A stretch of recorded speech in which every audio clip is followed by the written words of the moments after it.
निर्वाचन होगा। बिस्कोमान का जो निर्वाचन 24 तारीख को संपन्न हुआ, किसके देखरेख में हुआ?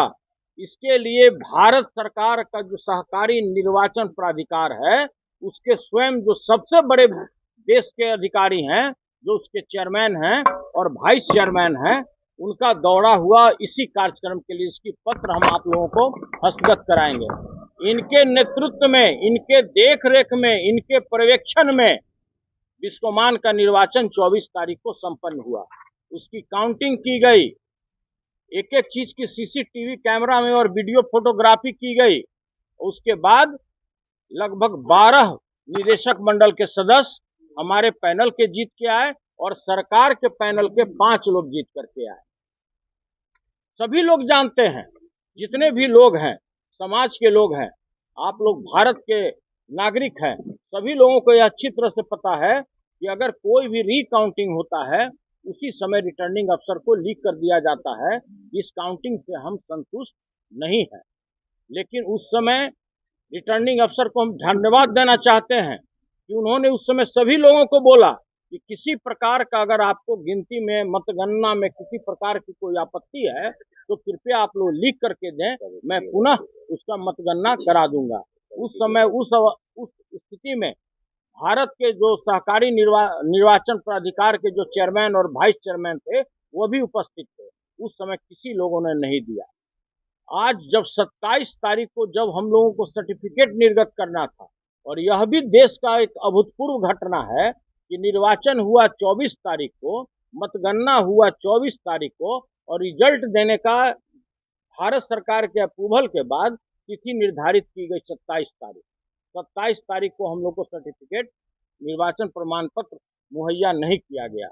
29 तारीख को शाम को जिला पदाधिकारी, रिटर्निंग अफसर के यहाँ से हम लोग को सूचना दी गई कि हम लोग 1 तारीख को पुनः इसका मतगणना करेंगे। आप लोग अच्छी तरह जानते हैं कि जिस तरह से चंडीगढ़ मेयर कांड हुआ, उससे भी बड़ा कांड होने वाला है इस पटना में। डीके के दबाव पर यहाँ के रिटर्निंग अफसर एक आवेदन लेकर दिल्ली भेजे और दिल्ली से उन्होंने आदेश कराया कि इसका पुनः हम लोग मतगणना करेंगे। जो बैलेट बॉक्स है, जो मत पत्र है, जो यूज किया हुआ मत पत्र है, न तो किसी भी व्यक्ति से उस पर साइन कराया गया, न उसको सील कराया गया, और उसको इसी तरह से कहीं पे ये लोग जिलाधिकारी ने रखवाया है। हम लोग को पूरी तरह आशंका है कि ये लोग बिल्कुल गड़बड़ी करेंगे, और अगर इसमें जो मतगणना हुआ है पहले और जो लोग पहले निर्वाचित हुए हैं, अगर एक भी फेरबदल होता है उसमें, तो इसके लिए उत्तरदायी कौन होगा? तो हम लोग का प्रथम मांग है कि अगर एक भी डायरेक्टर में हार जीत होता है और उसको फेरबदल अगर किया जाता है, तो सबसे पहले जो भारत के सहकारी निर्वाचन पदाधिकारी, जो प्राधिकार के जो अध्यक्ष और वाइस चेयरमैन जो यहाँ पर आए हुए थे, जिनके निगरानी में संपूर्ण चुनाव हुआ, वो देश के सबसे बड़े अधिकारी हैं। सबसे पहले तो उनको इस्तीफा दे देना चाहिए, इसलिए कि जब अगर उनके निगरानी में सारा कार्य संपन्न हुआ, सीसीटीवी के निगरानी में हुआ, वीडियो के निगरानी में हुआ और जिलाधिकारी के निगरानी में हुआ, और फिर भी अगर रिकाउंटिंग का अगर आदेश पारित होता है, तो इस संविधान में इससे बड़ा काला अध्याय नहीं हो सकता है। इसके अतिरिक्त जिस तरह के बेईमानी करने पर ये लोग आमदा है, मुझे पूरी तरह आशंका है, मेरे पूरे टीम को आशंका है, पूरे बिहार के सहकारी आंदोलन से जुड़े हुए लोगों को आशंका है कि ये बेईमान शासक लोग, ये लोग दबाव में आकर के रिटर्निंग अफसर से गड़बड़ी कराने का काम करेंगे। और इसके साथ ही मैं यह भी आप लोग के माध्यम से सूचित करना चाहता हूं कि ये लोग जितने भी लोग हैं, इनका एक सूत्री कार्यक्रम है कि किसी तरह से इस चुनाव को अवैध घोषित किया जाए। इसके अतिरिक्त इसके टाइम को और एक्सटेंड किया जाए। आप लोग अच्छी तरह जानते हैं कि जब रिकाउंटिंग का आदेश हुआ, तो साथ साथ सर्टिफिकेट देने का भी तिथि निर्धारित किया जाना चाहिए था। कोई तिथि निर्धारित नहीं किया गया।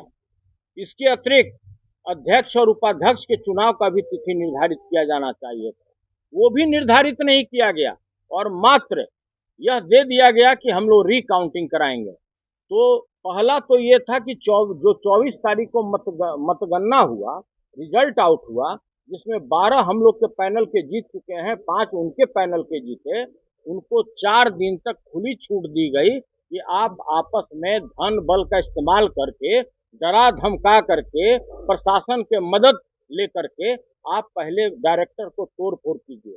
जब उनको ऐसा महसूस हुआ कि हम इसमें सफल नहीं हो पाएंगे, तब उसने भारत सरकार के सहयोग से उन्होंने पुनः इसका रिकाउंटिंग का आदेश निकलवाया। यह बड़ा ही दुर्भाग्यपूर्ण है और देश के इतिहास का यह पहला घटना है, चाहे वार्ड सदस्य का निर्वाचन हो या लोकसभा के सदस्य का निर्वाचन हो या बिहार विधानसभा के सदस्य का निर्वाचन हो, कहीं ऐसा घटना नहीं देखा गया कि जिस दिन चुनाव हुआ उस दिन इसकी पुनः मतगणना न करा करके यह 4 दिन के बाद एक नए सिरे से इसके पुनः रिकाउंटिंग का आदेश निर्गत किया गया, जो बहुत ही दुर्भाग्यपूर्ण है। और ऐसा प्रजातांत्रिक मूल्यों का गला घोटने वाले जितने भी लोग हैं, सभी लोग एक शरीक हैं इसमें, चाहे केंद्र सरकार हो या राज्य सरकार हो, और यह काफी दुर्भाग्यपूर्ण